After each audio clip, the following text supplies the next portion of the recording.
My father didn't talk much about submarines, but one night, long after dinner, he mentioned how the Atlantic used to belong to the dark. He said it like someone remembering a rule that no longer applied. Years later, when I began going through archived reports and official records, I found that what he described wasn't just memory. It was documented, logged, preserved in naval files and operational summaries that still exist today. If you want to see where those records are kept, I've listed the sources in the description. And the reason the night stopped belonging to them was a single idea someone refused to ignore. Here is that story. 1942. A German U-boat breaks the surface. The crew opens the conning tower hatch. Salt air rushes in to replace the stale breath of 40 men. Diesel engines cough to life. Batteries begin to charge. The sea is black. The sky is empty. No moon, no stars through the overcast. No light of any kind for miles in every direction. This is the safest moment in a submariner's war. Or it was. Without warning, a blinding white beam tears the darkness apart, pinning the submarine in a column of light so intense the bridge watch cannot see past it. The roar of aircraft engines follows almost instantly. Then the explosions. Depth charges straddle the hull before a single order to dive can be completed. The crew never saw it coming. How did Britain turn night itself into a trap? To understand what happened in that moment, you have to understand what darkness meant to a U-boat crew. Not metaphorically, practically. Darkness was doctrine. It was survival. It was the foundation of everything the German submarine force believed about how to fight and win in the Atlantic. A Type 7. U-boat, the workhorse of the Kriegsmarine, was not truly a submarine in the way most people imagine one. It was, more accurately, a submersible torpedo boat. It could dive, yes, but it was not designed to live beneath the surface for long. Its diesel engines, which powered it on the surface, needed air. Its electric batteries, which powered it underwater, were limited. When submerged, a boat of this class could operate for only a limited number of nautical miles at low speed. The deeper it went, and the faster it tried to move, the shorter its endurance became. A submerged U-boat was slow, blind, and burning through its reserves with every passing hour. The surface was different. On. The surface, the diesels, ran freely. The boat could make over 17 knots. It could outrun many of the merchant ships it hunted. It could ventilate the fetid interior, cycling out carbon dioxide and diesel fumes and the accumulated stench of men living in a steel tube for weeks at a time. And most critically, it could recharge the batteries that made diving possible at all. Without regular surface time, the boat could not dive. Without diving, the boat could not survive. So the surface was essential. But the surface was also exposed. A submarine on the surface was visible. Its low silhouette could be spotted from the bridge of a destroyer. Its wake could catch the eye of an alert lookout on a corvette. During daylight hours, surfacing near a convoy was an invitation to be depth-charged. Night changed everything. In darkness, the U-boat's silhouette disappeared. Its low profile, barely rising above the waterline, made it almost invisible even at close range. Against the black Atlantic, a surfaced submarine was a ghost. Lookouts on escort vessels strained their eyes into the void and saw nothing. Even on clear nights with partial moonlight, the odds favored the submarine. This was not simply an advantage. It was an operational principle. Karl Dönitz, the commander of the U-boat arm, built his entire tactical system around it. His Wolfpack doctrine depended on surfaced submarines. A U-boat would spot a convoy during the day, shadow it at a distance, report its position by radio, and then wait. Other boats would converge, and when night fell, they would attack. On the surface, at speed. Using torpedoes fired from close range under cover of total darkness. The escorts could not see them. The merchant ships could not see them. The convoy sailed in blackout, its own ships darkened to avoid detection, and in that mutual blindness the U-boat held every advantage. It could approach from ahead, fire, turn, and withdraw before anyone aboard the target vessel knew what had happened. Explosions in the night, ships breaking apart, oil and fire on the water, and no one could point to where the attacker had gone. Night surface attacks became the defining tactic of the Battle of the Atlantic in its most desperate phase. They were devastatingly effective. In the autumn and winter months of 1940 and 1941, Wolfpacks savaged convoy after convoy using exactly this method. The tonnage losses were staggering. Britain's lifeline across the ocean was being severed, one ship at a time, in the dark. And after the attack, the U-boat would linger on the surface, recharging, ventilating, resting, as much as any crew could rest in the middle of a hostile ocean. The watch rotated. Men smoked on the bridge, the diesels rumbled, the batteries filled, and the darkness wrapped around the boat like armor. For the crews, this rhythm became second nature. Dive at dawn. Creep submerged through the daylight hours, conserving power, listening on hydrophones for the screws of warships. Then surface at dusk, begin the cycle again, charge batteries, refresh the air, regain speed, hunt. It was exhausting. It was terrifying in its own way because the sea was never safe and a convoy escort could appear at any moment. But the night, at least, was theirs. They believed this. Their commanders believed this. And for the first years of the war, the evidence supported the belief completely. Night belonged to the U-boats. And that is precisely what made it so valuable when Britain finally took it away. If this history matters to you, like and subscribe so these stories aren't lost. The British knew the U-boats were surfacing at night. They knew it from convoy reports, from the patterns of attack, from the wreckage and the survivor accounts and the cold mathematics of shipping losses that arrived each morning on desks in the Admiralty and at Coastal Command headquarters. The problem was not awareness. The problem was that knowing and being able to act on that knowledge were two entirely different things. By 1941, Britain had a tool that should have changed the equation. The ASV Mark II radar was an airborne sea surface search radar developed by the UK's Air Ministry just before the start of the war. It was the first aircraft-mounted radar of any sort to be used operationally. Fitted to patrol bombers of RAF Coastal Command, it allowed crews to sweep the ocean below and detect objects on the surface at considerable range. ASV Mark II operated on a 1.5-meter wavelength, with a range of up to 36 miles and a minimum range of about a mile. On paper, this was transformative. A Coastal Command, Wellington or Whitley flying a patrol over the Bay of Biscay could now pick up a surfaced submarine miles away, even in total darkness.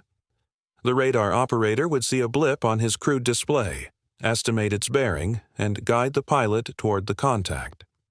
The aircraft would descend, close the distance, prepare to attack. But there was a flaw. A critical, maddening flaw built into the physics of the system itself. The ASV Mark II radar suffered from a minimum range blind spot of approximately 1 mile due to signal interference from sea clutter. As the aircraft approached the target, the radar returns from the waves themselves would begin to overwhelm the smaller return from the submarine's conning tower.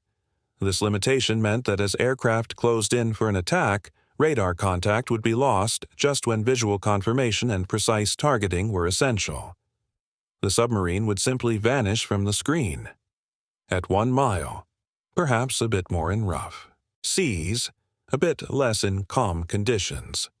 But always at that agonizing threshold where the aircraft was close enough to know the target was there, yet too far to see it with the naked eye in the darkness below. 1 mile. At patrol speed, that was roughly 10 to 15 seconds of flying time. In those seconds, the radar operator had nothing. The pilot had nothing. The bomb aimer had nothing but black water beneath him and a memory of where the blip used to be.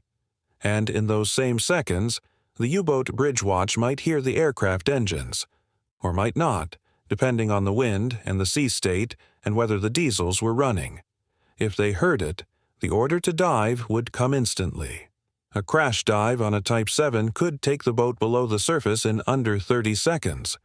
By the time the aircraft overflew the position where the contact had been, the submarine might already be slipping beneath the waves, leaving only a swirl of disturbed water that was invisible in the dark. The radar had a minimum range of about 1,000 yards. Closer than that, the target would disappear in the radar's own signal and water clutter. The aircraft flew on. The U-boat dove. And nothing happened. This was not a rare occurrence. It was the normal outcome. Night after night, Coastal Command aircraft picked up contacts on their ASV sets, tracked them carefully, closed in with engines throttled back and altitude dropping, and then lost the target at the worst possible moment. The blind zone was not a minor inconvenience. It was a wall. And the cruel irony was that the radar itself, by its very emissions, might actually be helping the enemy. The ASV Mark II broadcast its pulses outward in all directions. Those pulses could be detected. If the Germans ever figured out what frequency to listen for, they could build a receiver that would warn them when an aircraft was approaching with radar, long before that aircraft could see the submarine on its screen. The radar that was supposed to be the hunter's eye could become the prey's early warning system. But that development lay in the future. For now, in 1941 and into early 1942, the immediate problem was simpler and more frustrating. The radar worked. It found the U-boats. And then it failed at the last moment every time because physics did not care about tactics or tonnage wars or the men drowning in the North Atlantic. The blind zone was a gift to the German submarine force, delivered by the limitations of British technology. And no one in the Kriegsmarine even knew it existed. The men who flew these patrols knew the frustration intimately. They lived it on every sortie, in every hour of darkness over the Bay of Biscay and the western approaches. Coastal Command was perceived as lacking the glamour of other commands, reduced to third place behind its two offensive sisters, fighter and bomber commands. The crews did not fly Spitfires. They did not carry out 1,000 bomber raids over Germany. They flew slow, heavy, converted bombers over featureless ocean in weather that could kill as reliably as any enemy. A typical night patrol might last 10 or 12 hours. The aircraft would take off from a coastal airfield in southwest England or Wales, climb into the darkness, and head out over the Bay of Biscay. The bay was the choke point. It was the main transit point for U-boats heading into the Atlantic. 5 out of 6 U-boats took this route and passed within range of RAF air bases. Every submarine heading out from the French ports at Lorient, Brest, La, Rochelle, or Saint-Nazaire had to cross this body of water, and every submarine returning from patrol had to cross it again. So Coastal Command flew the bay. Hour after hour, the radar operator hunched over his glowing display, watching the sweep, watching for a blip that didn't belong. The pilot held course and altitude, fighting fatigue and the numbing monotony of engine drone and darkness. The navigator plotted positions. The rest of the crew waited. And sometimes the radar found something. A contact. A small bright return at 5 miles, then 4, then 3. The crew would come alive. The pilot would begin the approach, descending, adjusting heading based on the radar operator's corrections. 2 miles, 1.5. The bomb aimer would move to his position, hands on the release mechanism, eyes straining through the bomb sight into absolute blackness. And then the blip would dissolve into the sea return on the screen, lost in the clutter of wave echoes. Gone. The pilot had a choice. Continue on the last known heading and hope to overfly the target by dead reckoning, or circle and try to reacquire on radar. Either way, the element of surprise was almost certainly lost. At first, aircraft solved this problem by dropping flares to illuminate the area. But since the flare illuminated only the area directly beneath the aircraft, a series of flares in succession would have to be dropped until the submarine was spotted. Once it was spotted, The aircraft would circle back to attack, the entire process giving the submarine time to dive. The flares were visible for miles. They announced the aircraft's presence to anyone on the surface below, and they took time. Time to drop, time to ignite, time to drift down under their parachutes and cast their sickly yellow-white light over a small patch of ocean. By the time the pilot could see anything useful, the U-boat's bridge watch had seen the flares, sounded the alarm, and the boat was already in its crash dive.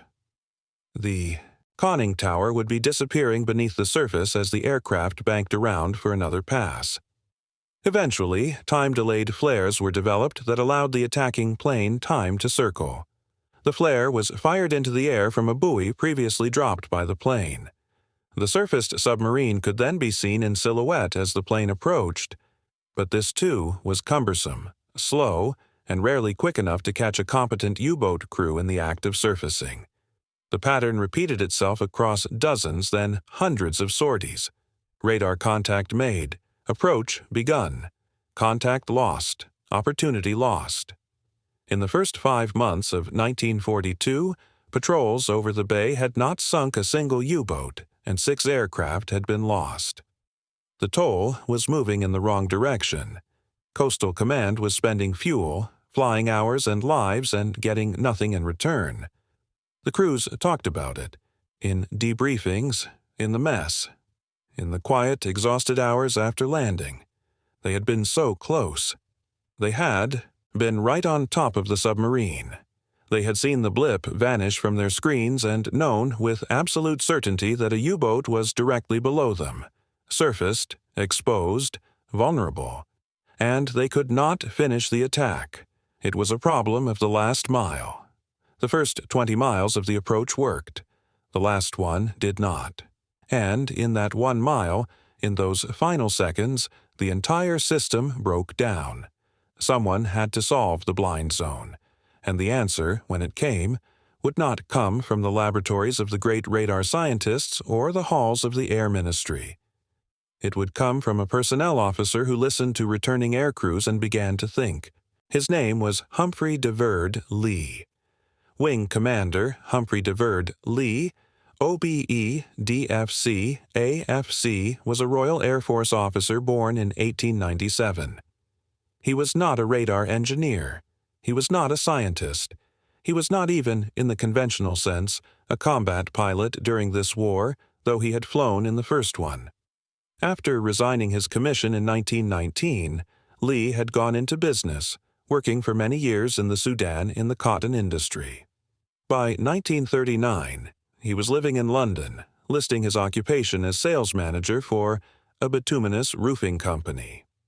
When war broke out again, Leigh rejoined the RAF in September 1939, serving in personnel and staff duties for Coastal Command from 1939 until 1945. He was a desk officer, an administrator, a man who processed paperwork and handled staffing, far removed from the operational sharp end of the war, but he was also a man who paid attention. Wing Commander Humphrey De Verd Leigh, an RAF personnel officer, came up with his own solution after chatting with returning aircrew. He listened to the frustration. He heard the same story repeated by crew after crew. The radar found the submarine. The approach was good, and then, at the critical moment, the contact vanished and the target escaped. The idea that formed in Leigh's mind was not complicated. It was, in many ways, obvious. The problem was that the crew could not see the submarine during the final mile of approach. The radar could not help them in that last stretch. What if they could illuminate the target at exactly the moment the radar lost contact? His solution was to mount a searchlight under the aircraft, pointed forward, allowing the submarine to be spotted as soon as the light was turned on. Not a flare, dropped and drifting and delayed. A searchlight, attached to the aircraft itself. Aimed forward, along the flight path. Switched on at the precise instant the radar return disappeared into the sea clutter. The timing was everything. The radar would guide the aircraft during the approach. The crew would track the submarine from 5 miles down to 1, and at that critical threshold when the blip dissolved, The light would snap on. The submarine, still surfaced, would be pinned in a beam of intense white light. The bomb aimer would have a visual target at close range. The U-boat crew, with no warning, would have only seconds before depth charges arrived. It was elegant in its logic. Radar for the approach. Light for the kill. Two technologies bridging each other's weaknesses in a seamless handoff. But when Lee brought his idea forward, the reception was not warm. He developed the Lee light entirely on his own, in secret, and without official sanction. Even the Air Ministry were unaware of its development until shown the completed prototype. He was a personnel officer. He had no engineering budget, no laboratory, no formal authority to develop weapons systems. The idea of hanging a massive searchlight underneath a bomber struck many as impractical, perhaps absurd. The weight alone would be a problem. The drag, the power requirements, the vulnerability of an aircraft announcing its exact position with a beam of light in a combat zone, and there was institutional resistance of a more mundane kind. The Air Ministry favored the turbine light, a less effective searchlight which had been developed and failed as an aid for the interception of bombers. Savage and Parsons continued the work anyway, and finally the Lee light was adopted. The turbine light was an existing program. It had backing. It had bureaucratic momentum. It did not work particularly well, but it existed. And in wartime bureaucracies, an existing program with powerful sponsors often defeats a better idea from an unknown officer. Lee persisted. He garnered the support of the Commander-in-Chief of Coastal Command, Sir Frederick Bowhill. This was crucial. Bowhill could see the operational need. He had watched the Bay patrols fail month after month.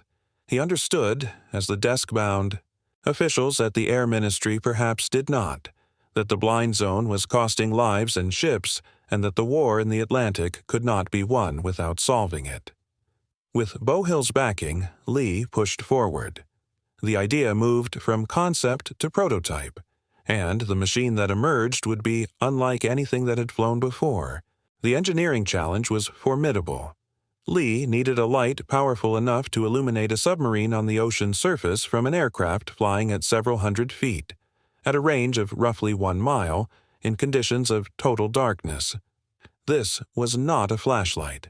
This was not a landing light.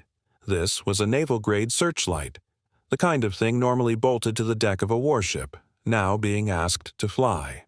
The result was a powerful 22-million-candela carbon arc searchlight of 24 inches diameter. A carbon arc lamp of this intensity required substantial electrical power. The arc had to be struck and maintained between 2 carbon electrodes, consuming them steadily, generating a searing white light that could cut through sea spray and darkness alike.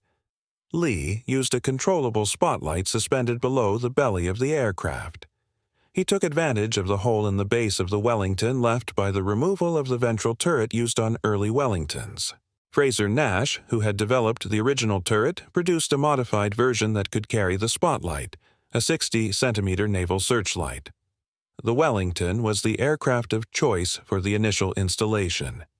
It was Coastal Command's most available twin-engine patrol bomber, and the removal of the ventral gun turret created a convenient opening in the fuselage. A retractable housing, sometimes called a dust bin, was designed to hold the searchlight. When not in use, it would be raised up into the fuselage to reduce drag. When needed, it would be lowered and the light aimed forward. Fitting the light to a Wellington required some major changes. The forward turret had to be removed to make space for the Lee light controls. To provide some forward firepower, 2 manually controlled machine guns were placed in the forward canopy. The aircraft was being fundamentally altered. It was losing defensive armament to gain an offensive searchlight. This was a trade that many found uncomfortable.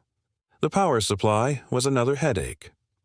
In March 1941, a Vickers Wellington DWI that conveniently already had the necessary generator on board, having been used for anti-magnetic mining operations using a large electromagnet, was modified with the retractable dustbin holding the lamp and proved the concept sound. This particular Wellington had carried equipment designed to detonate magnetic mines by flying low over the water with an energized coil. It had a generator capable of producing the current the searchlight needed. It was a fortunate coincidence, and it allowed the first test to proceed. The turret-mounted version, fitted on Wellingtons, weighed approximately 1,100 pounds. 1,100 pounds of searchlight, housing, hydraulic motors, control mechanisms, and wiring, all hanging from the belly of a medium bomber already loaded with depth charges and fuel for a 10-hour patrol. The aircraft's performance suffered. It was slower, it handled differently. It consumed more fuel. Later, a nacelle version was developed for longer-range aircraft like the Consolidated Liberator and the Catalina flying boat. This was a 20-inch searchlight mounted in a nacelle 32 inches in diameter, slung from the bomb lugs on the wing. The controls were electric and the maximum beam intensity was 90 million candelas without the spreading lens, and about 17 million with the lens. Total weight was 870 pounds. Every installation was a compromise. Weight against capability, drag against illumination range. The spreading lens diffused the beam to cover a wider area, which made it more likely to catch the submarine in the light, but reduced the intensity at any given point. Without the lens, the beam was tighter and more powerful but easier to miss the target with. The engineering teams worked through these trade-offs in the compressed timeline of wartime production. Development assistance and production was provided by Savage and Parsons Limited of Watford. The work was not glamorous. It involved brackets and wiring harnesses and vibration tests and balance calculations. It involved making a weapon of light that could survive the punishment of Atlantic weather at low altitude. By early 1942, the prototypes were ready. The concept had been proven. The aircraft had been modified. What remained was to take it to war. The first unit to receive the Lee light was 1417 Flight, which received lights for their Wellington Mark VIIIs in January 1942. In April 1942, the flight became No. 172 Squadron. The crews who would fly these first missions understood the theory. Radar approach down to the blind zone. Light on. Attack. But theory and execution over a dark ocean in turbulent air with a live weapon system were very different things. The procedure was exacting. The radar operator would acquire a contact and begin feeding range and bearing information to the pilot. The pilot would descend to attack altitude, typically around 250 feet or lower, depending on conditions. This alone was dangerous. Flying a heavy, modified bomber at low altitude over the sea at night, with no visual horizon and only instruments for reference, required absolute concentration. One moment of spatial disorientation could put the aircraft into the water. As the range closed, the pilot would reduce speed, slightly, settling into the approach. The radar operator called out corrections. 3 miles, 2 miles, 1.5. The bomb aimer prepared his release mechanism. The crewman assigned to the Lee light positioned himself at the controls. At approximately 1 mile, the radar return would begin to fade. The blip would grow weaker, lost in the thickening band of sea clutter on the screen. The operator would call it. Contact fading, and then contact lost. This was the moment. The crewman at the Lee light controls would lower the housing if it was retracted, aim the light forward along the aircraft's heading, and switch on. 22 million candelas of white light would erupt from the belly of the aircraft, cutting a beam through the darkness and striking the ocean surface ahead. If the approach had been accurate, if the radar data had been good, if the pilot had held course and altitude precisely, the beam would fall directly on the surface submarine. The first operational. Missions were flown in the spring of 1942. By June 1942, only 5 Vickers Wellington bombers had been fitted with Lee Keen lights. 5 aircraft, to cover the entire Bay of Biscay at night. It was a tiny force, but it was enough to test the concept under real conditions. The early sorties produced contacts. The radar found submarines in the bay, as it always had. The approaches were made. The lights were switched on, and the crews learned in those first fractions of a second after illumination whether the approach geometry had been correct. Sometimes the beam struck the water and revealed nothing but waves. The submarine had moved, or the radar data had been slightly off, or the wind had drifted the aircraft off course during the final seconds. But sometimes the beam struck something else entirely. A long, dark shape on the surface. A conning tower. The white wake of a moving vessel. A submarine, caught in the act of existing on the surface, suddenly naked in a cone of blinding light. The bomb aimer had seconds. The pilot held course. The depth charges fell. This was the weapon. Not the light alone. Not the radar alone. The combination. The seamless transition from electronic detection to visual acquisition, executed in the space of a single breath. The blind zone had been bridged. The last mile was no longer dark. The first attack using the Lee light in combat came in the early morning hours of June 4, 1942. The Italian submarine Luigi Torelli was crossing the Bay of Biscay on its way from La Pallas to the West Indies. At the same time, a Wellington Mark VIII of No. 172 Squadron, piloted by squadron leader J. H. Greswell, was patrolling in the area. At just after 1:27 in the morning, the submarine was detected. Greswell made his approach and turned on the light. It operated exactly as hoped. The Italian submarine was identified and its location confirmed. The submarine commander, unaware of the new weapon, remained on the surface while Greswell made his attack. 4 depth charges straddled the submarine, which was badly damaged, although not sunk. The submarine was forced to run for safety in neutral Spain, reaching Santander by June 8th, despite 2 more attacks by RAF Sunderlands. The Torelli survived, but the concept had been validated in combat. The light had worked. The submarine had been found, illuminated, and attacked before it could dive. The damage was real. The system was viable. Then came the night that proved the weapon could kill. U-502 was sunk at 4:45 on July 6th in the Bay of Biscay, west of La Rochelle, by depth charges dropped by a Lee light-equipped Wellington bomber of No. 172 Squadron RAF. All 52 hands were lost. This was the first confirmed kill using a Lee light. The pilot of the aircraft, Pilot Officer Wiley B. Howell, an American volunteer serving in the RAF, was subsequently awarded the DFC. U-502 had been a successful boat. She had sunk 14 Allied vessels between September 1941 and July 1942 before she was sunk by a British aircraft in the Bay of Biscay. Her commander, Kapitän-Leutnant Jürgen von Rosenstiel, had ravaged Allied shipping in the Caribbean. His crew was experienced. They had survived depth charge attacks before. They knew how to handle their boat, but they did not know about the Lee light. They could not have known. The Lee light was switched on as the plane barreled in at night, blinding the gun crews on the submarine. The light came on. The aircraft was already in its attack run. The depth charges were already falling. About 1 mile from the target, the Lee light was switched on. It immediately and accurately illuminated the enemy, giving U-boat commanders less than 25 seconds to react before they were attacked with depth charges. 25 seconds. That was the window, from the moment of illumination to the moment of impact. For a U-boat crew that had no warning, no indication that an aircraft was even in the vicinity, 25 seconds was almost nothing. A crash dive took 30 seconds at best. The mathematics were lethal. U-502 went down with everyone aboard, 52 men. They had been heading home to Lorient, crossing the bay after a long and productive patrol.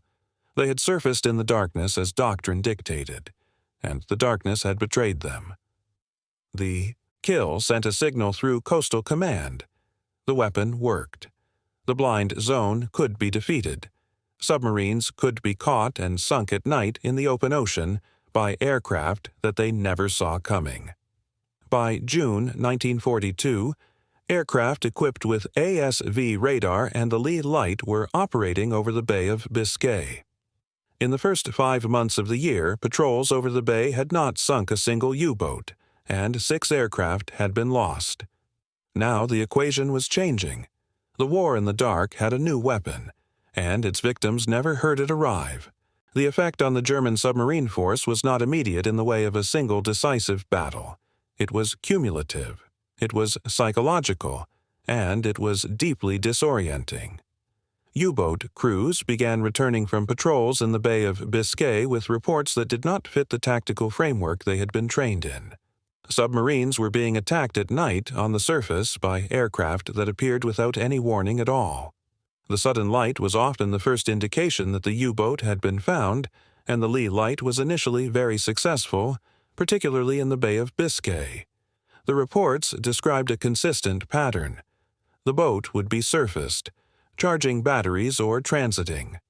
The watch crew on the bridge would be scanning the horizon, straining their eyes into the darkness as they always did. Nothing would be visible. No sound of aircraft engines, or, if there was, it would be indistinguishable from the wind and the sea noise until the very last moment. Then light. Sudden, overwhelming, blinding white light, as if the night itself had been ripped open. The bridge watch would be instantly blinded. Their night-adapted eyes, which had spent 20 minutes adjusting to the dark, would be useless in the fraction of a second it took the beam to reach them. They could see nothing beyond the light. They could not tell where the aircraft was, how high it was, or how fast it was approaching. And then, explosions. Depth charges detonating alongside the hull or in the water nearby. The entire sequence, from peaceful night transit to violent attack, compressed into a span of seconds. The shock was compounded by the absence of any preceding warning. In daylight, a U-boat crew could at least see an aircraft approaching from miles away. They had time to judge its speed, its heading, whether it had spotted them. They could decide to dive or to man their anti-aircraft guns and fight. There was a decision space. At night, with the Lee light, there was none.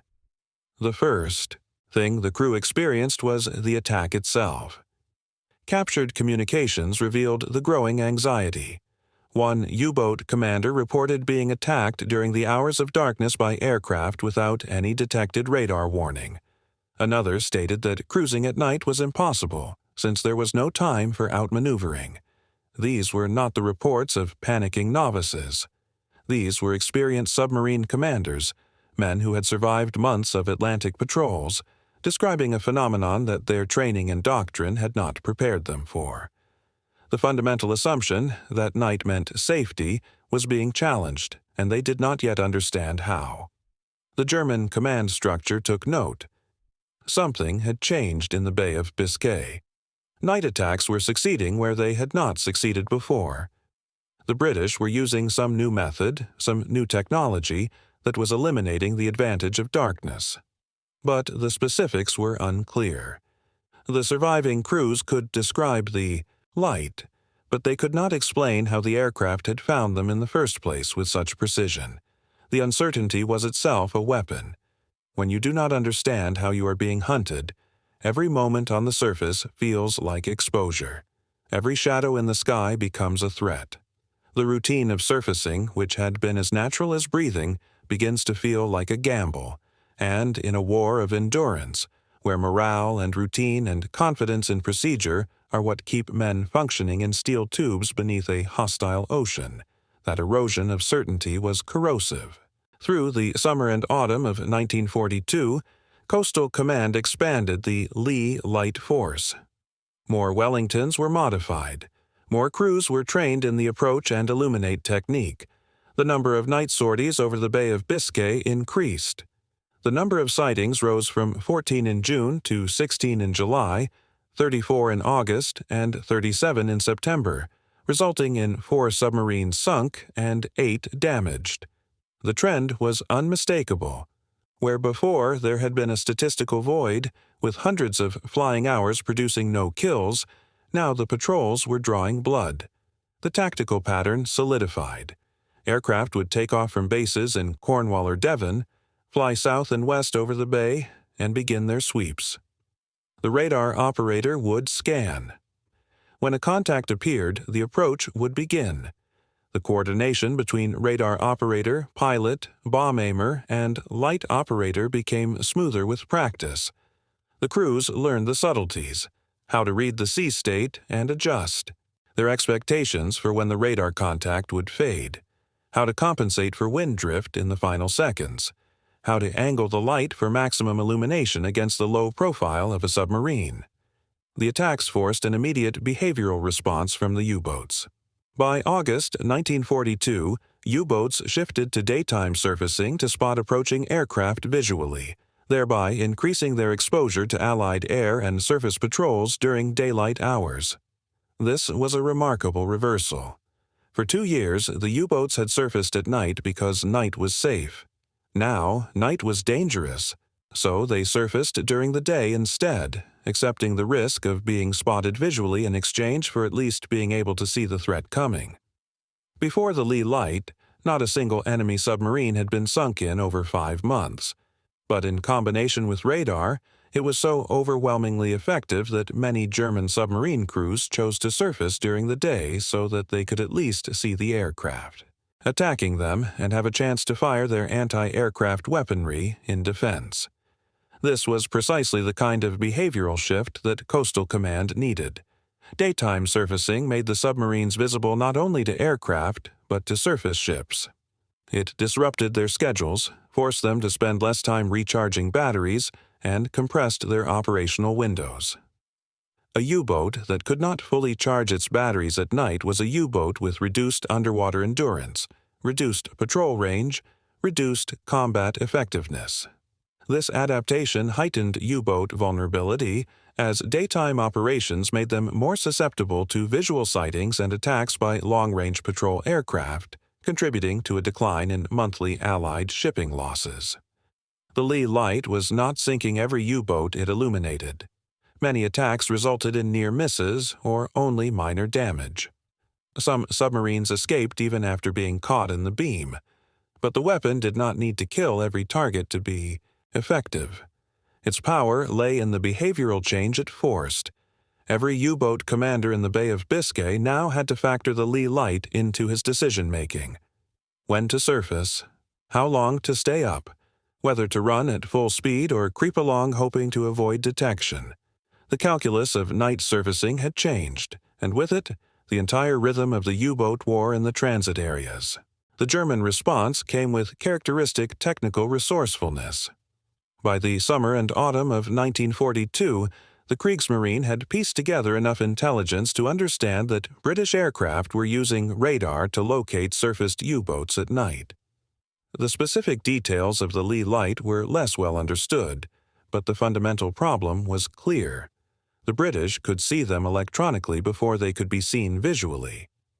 The R-600A Metox, named after its manufacturer, was a pioneering high-frequency radar warning receiver used by the German forces on U-boats.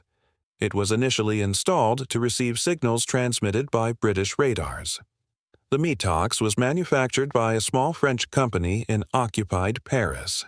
It was tuned to receive the 1.5-meter signals used by many British radars of the early and mid-war period, notably the ASV Mark II radar used by RAF Coastal Command to detect U-boats. The Metox was crude but effective. Its rudimentary antenna consisted of 5 pieces of wood tied together into a cross with wires wrapped around it. The device had to be set up on the bridge each time the submarine surfaced and taken down again before diving, a cumbersome process in rough seas. But it worked. Germany introduced the Metox radar warning receiver in an effort to counter the combination of ASV and Lee light. Metox provided the submarine crew with early warning that an aircraft using radar was approaching. Because the radar warning receiver could detect radar emissions at a greater range than the radar could detect vessels, this often gave the U-boat enough time to dive. This was the asymmetry that made Metox so dangerous to the Allies. The ASV Mark II radar broadcast its pulses in all directions. The Metox receiver, being a passive device, simply listened for those pulses. And because listening is easier than detecting a reflected echo, the Metox could pick up the radar emissions at ranges far beyond the radar's own detection capability. A U-boat, equipped with Metox, might detect an approaching aircraft at 10 or 15 miles, long before the aircraft's radar could see the submarine at 5 or 6 miles. The result was immediate and devastating to Coastal Command's effectiveness. Its operational success against the British Mark II radar was considerable, as sightings in the Bay Transit area were greatly reduced. Before Metox, an ASV plane found a U-boat every 95 hours of flight. After Metox, it took 135 hours. The detection rate dropped. The attacks dropped. The U-boats, warned by their receivers, were diving before the aircraft could even begin an approach, let alone close to the range where the Lee light could be used. From October, the number of U-boat sightings began to decrease again as the German Navy began fitting a device known as Metox to their submarines, which could detect radar emissions. The Lee light was suddenly less relevant. It bridged the blind zone, yes, but if the U-boat was already submerged by the time the aircraft reached it, there was no blind zone to bridge. The light had nothing to illuminate. For the German submarine command, Metox was validation. Technology had answered technology. The British had their radar and their light, and now the Germans had their warning receiver. The night was contested again. The U-boats began to resurface at night, trusting Metox to give them enough advance warning to dive. Shipping losses, which had begun to decline, stabilized and in some periods crept back upward. The Bay offensive faltered. Coastal Command was back to flying long patrols with diminishing returns. The war of detection and counter-detection was far from over. But in late 1942, the Germans had reason to believe they had solved the problem of the night-flying hunter. They were wrong. They just did not know it yet. The British had anticipated this. Not the specific details of Metox, but the inevitability that Germany would find a way to detect the ASV Mark II's transmissions. The 1.5-meter wavelength was long. It required large antennas. It was, in radio terms, conspicuous. Any competent signals intelligence effort would eventually identify the frequency and build a receiver for it. The answer had been in development since 1940, rooted in one of the most important technological breakthroughs of the entire war. Centimetric radar was made possible by the development of the cavity magnetron. The first was tested on 21st February 1940. The cavity magnetron was a small, powerful device that could generate microwave frequency radio waves at wavelengths of around 10 centimeters rather than the 1.5 meters of the older systems. This was not merely a refinement. It was a revolution. The big advantage of a centimetric radar was that the beam could be directed accurately by a relatively small paraboloid reflector. This offered better range and resolution and eliminated the strong ground returns which were unavoidable with the broad beams of the 1.5-meter radar sets. The new radar, designated ASV Mark III, used this centimetric technology. It was a surface search radar system used by RAF Coastal Command. It was a slightly modified version of the H-2S radar used by RAF Bomber Command, with minor changes to the antenna to make it more useful for the anti-submarine role. It was Coastal Command's primary radar from the spring of 1943 until the end of the war. The significance for the U-boat war was immediate and profound.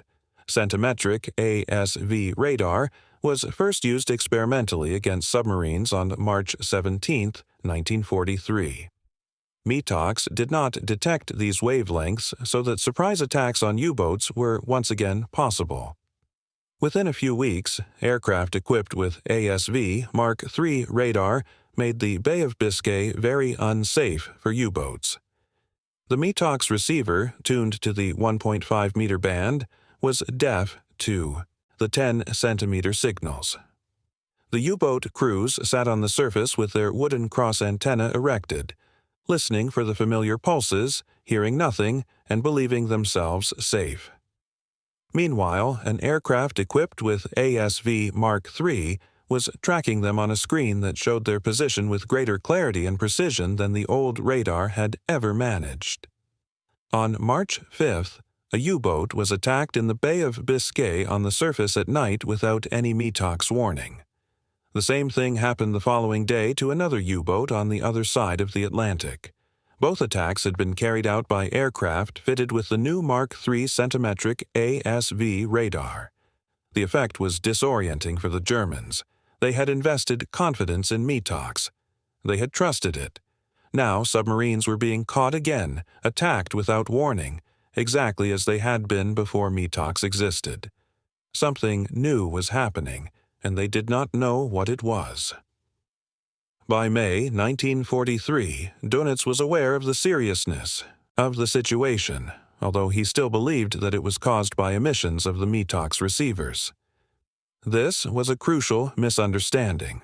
Rather than recognizing that the British had moved to a new radar frequency that Metox could not detect, the German command suspected that Metox itself was the problem, that its own emissions were somehow being picked up by Allied aircraft and used to locate the submarines. In December 1942, British codebreakers regained the ability to decipher messages encrypted with naval Enigma machines, and the Germans noticed the resulting increase in U-boat sightings. Based on their confidence in the Enigma machine, as well as the testimony of a captured British bomber pilot, the Germans came to the erroneous conclusion that the Allies could detect emissions produced by the Metox itself. This false belief led to orders to disable or remove Metox sets, stripping the U-boats of even their limited warning capability against the older radar. The result was catastrophic. Submarines were now blind to both the old radar and the new one.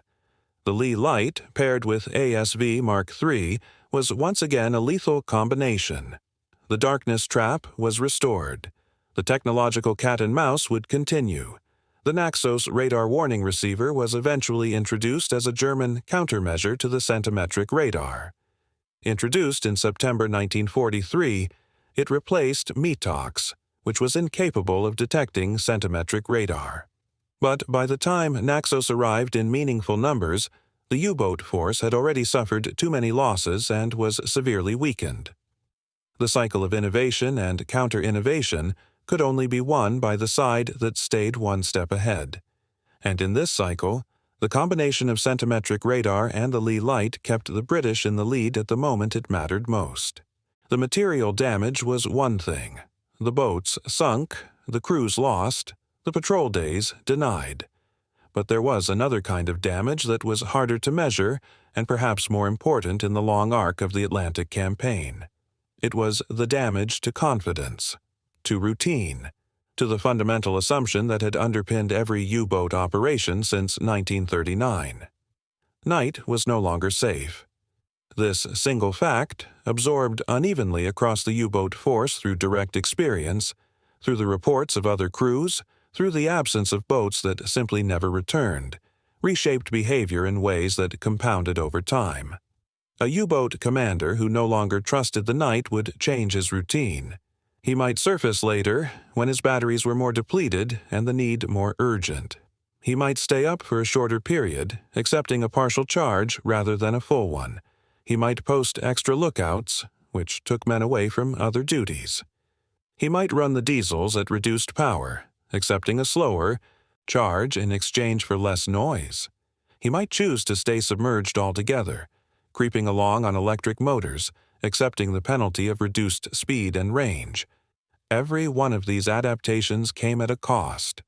Shorter charging times meant less battery capacity, which meant less time underwater on the next dive, which meant less ability to evade when attacked. Less surface time meant less fresh air for the crew, which meant greater fatigue, which meant slower reactions, poorer judgment, more mistakes.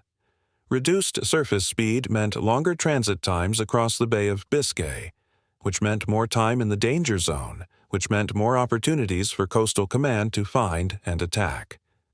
The effects cascaded. A boat that could not fully charge its batteries was a boat that could not stay submerged as long. A boat that could not stay submerged as long was a boat that had to surface sooner, in conditions it might not have chosen.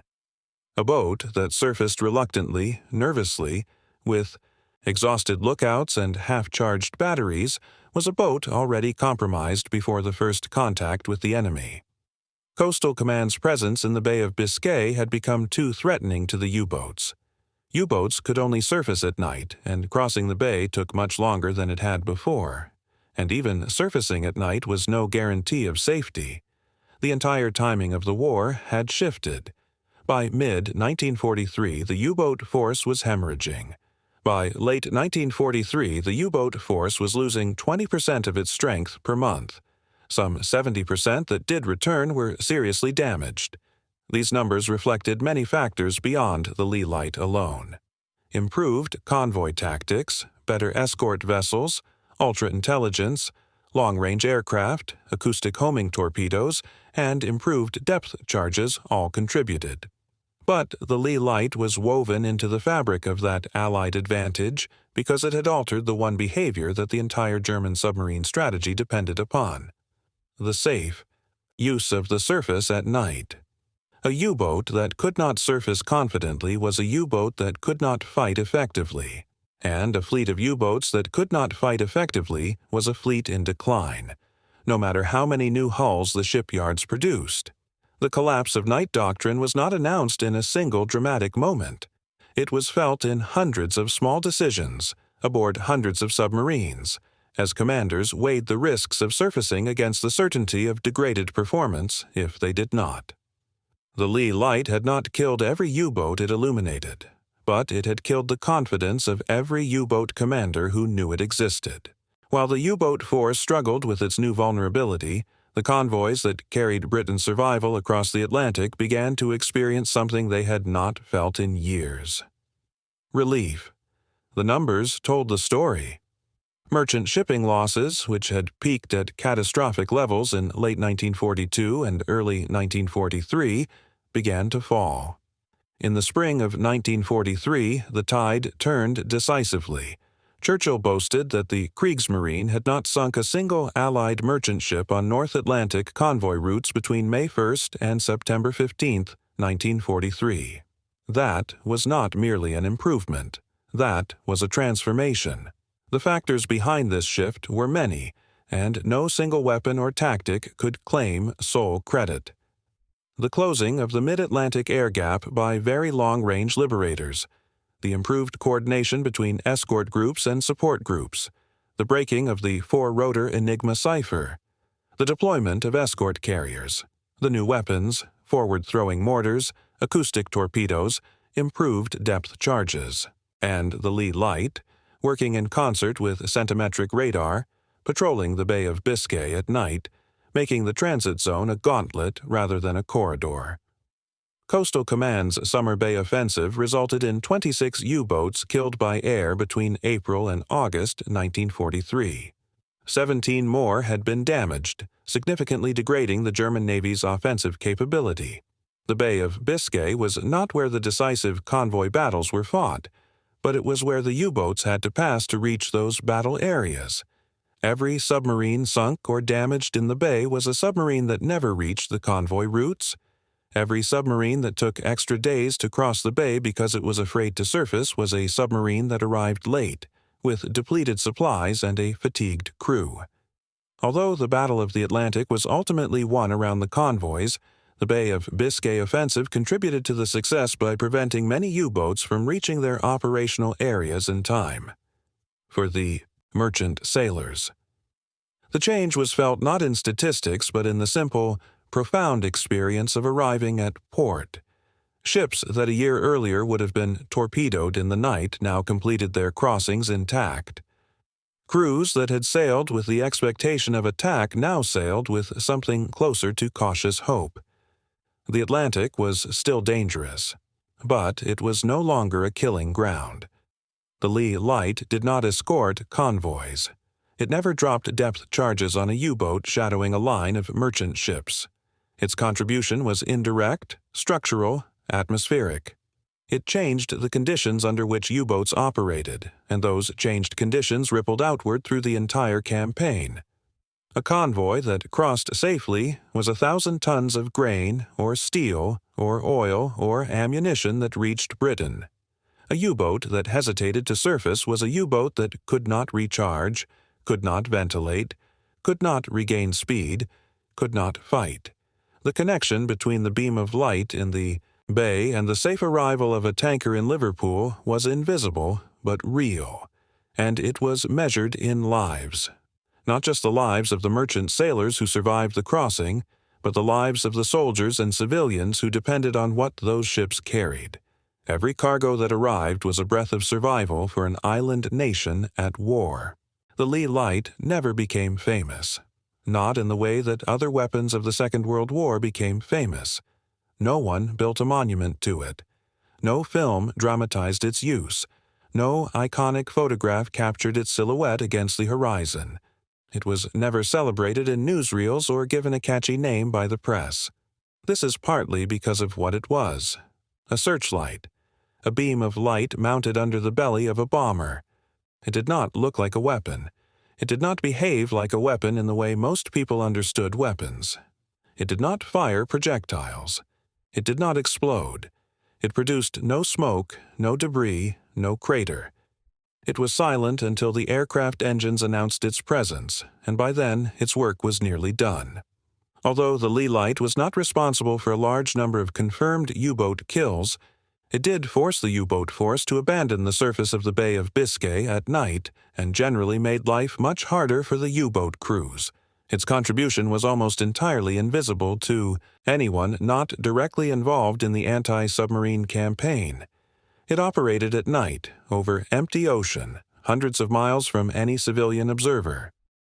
The crews who used it returned to bases that the public never visited. The submarines it caught either sank without witnesses or escaped damaged into the darkness. The entire drama of the Lee Light played out in the blind space between radar screens and ocean surfaces, in a war that was itself largely invisible to the home fronts. Coastal Command, the service that employed the Lee Light, suffered from this same obscurity throughout the war. It was perceived as lacking the glamour of other commands. The men who flew these missions did not receive the public attention given to fighter aces or bomber crews. They flew unglamorous aircraft on repetitive patrols over featureless sea, and their successes were measured in things that did not happen: ships that were not sunk, convoys that were not scattered, supplies that arrived safely. The Lee Light belonged to this world of quiet, cumulative effectiveness. It was not a weapon of spectacle. It was a weapon of timing, a weapon of precision, a weapon that exploited a narrow gap in the physics of radar and turned it into a killing moment. Its power was not in what it destroyed, but in what it changed. And what it changed was the relationship between darkness and safety for an entire fleet of submarines operating across the most contested ocean on Earth. That change, invisible though it was to the broader world, was one of the factors that bent the curve of the Atlantic campaign from desperation toward survival. A beam of light, a few seconds of illumination, and then the bombs. That was all. And it was enough. The genius of the Lee Light was never the light itself. Carbon arc searchlights existed before the war. Naval vessels carried them. Coastal batteries used them. The technology of intense illumination was well understood. What made the Lee Light transformative was the timing of its use, the precise coordination with radar that turned a passive instrument of illumination into an active weapon of ambush. Consider the sequence. A coastal command. Wellington or Liberator takes off in darkness. It climbs to patrol altitude and sets course for its assigned sweep area over the Bay of Biscay. For hours, the radar operator watches his screen. The pilot flies straight and level. The crew waits. Then a blip, small, distinct, at the edge of the radar's detection range. Possibly a submarine, possibly a fishing boat, possibly a wave anomaly. The operator watches. The blip persists. It moves. It has the characteristics of a surfaced vessel. The pilot is informed. The approach begins. Altitude is reduced. Speed is adjusted. The aircraft turns onto an intercept heading. The radar operator calls out range and bearing corrections. 4 miles. 3. 2. The bomb aimer moves to his position. The lead light operator prepares the controls. 1.5 miles. The pilot holds steady. The aircraft is descending through 250 feet. The radar return is still clear, still tracking. The bomber is committed now. Below it, invisible in the darkness, a U-boat sits on the surface. Its diesels hum. Its bridge watch scans the horizon and sees nothing. 1 mile. The radar return begins to weaken. Sea clutter rises on the screen. The operator calls the fade. The blip dissolves. The light comes on. 22 million candelas of white light stab through the darkness and strike the ocean ahead of the aircraft. The sea erupts into visibility. Waves, spray, the dark shape of a submarine's hull and conning tower suddenly visible in clinical detail. The bomb aimer adjusts. The pilot holds course. The depth charges release. They fall in a stick, a line of explosions straddling the submarine's hull, detonating at shallow depth, their pressure waves designed to crush the integrity of a steel pressure hull or blow open ballast tanks. The entire engagement, from light activation to weapon impact, lasts perhaps 15 to 20 seconds, less time than it takes to read this paragraph aloud. Those seconds were the weapon. Not the light, not the radar, not the depth charges, the seconds. The gap between the submarine's ignorance and the submarine's destruction. The gap that radar and light together had sealed. Before the Lee light, that gap belonged to the U-boat. The radar lost contact, the aircraft flew blind, and the submarine dove. After the Lee light, that gap belonged to the attacker. The radar lost contact, the light switched on, and the submarine was exposed in its most vulnerable moment, caught between the surface and the dive. Naked in a beam, it never. Expected. Timing. That was the real weapon. Everything else was engineering. Return now to the Black Atlantic. 1942, 1943.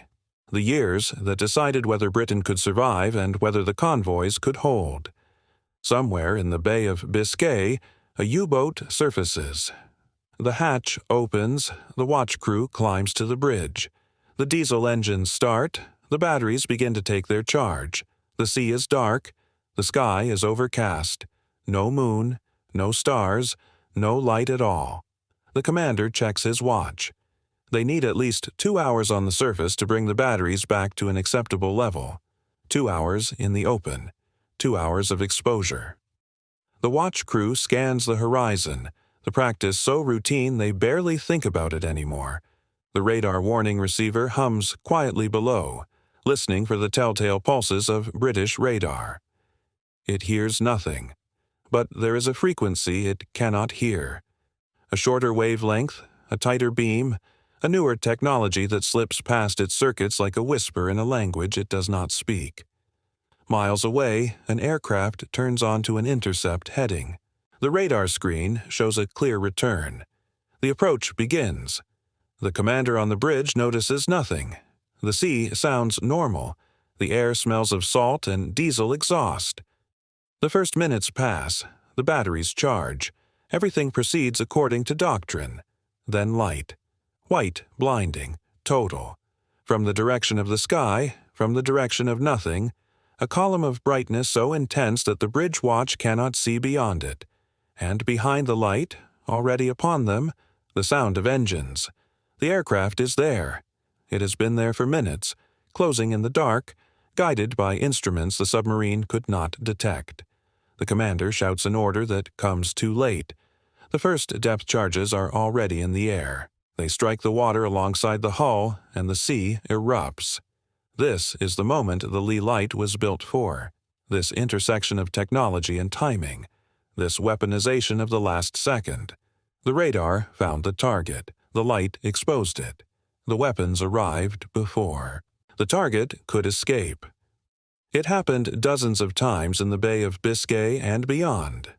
Some submarines sank, some survived, damaged, limping to port or to neutral harbors. Some escaped entirely, shaken but intact. But every encounter, whether lethal or not, reinforced the same lesson. Darkness was no longer protection.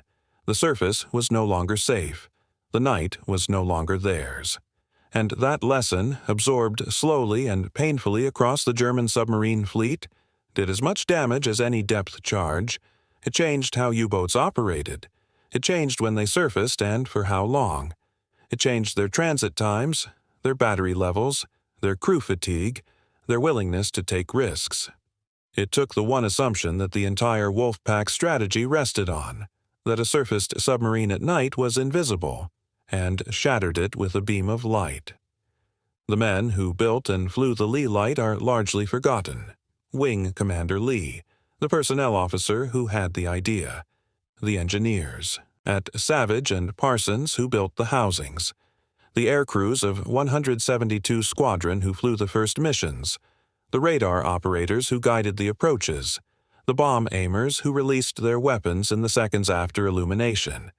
They did their work in obscurity, over empty ocean, in the small hours of the night, and they changed the terms of the longest, most consequential naval campaign of the Second World War.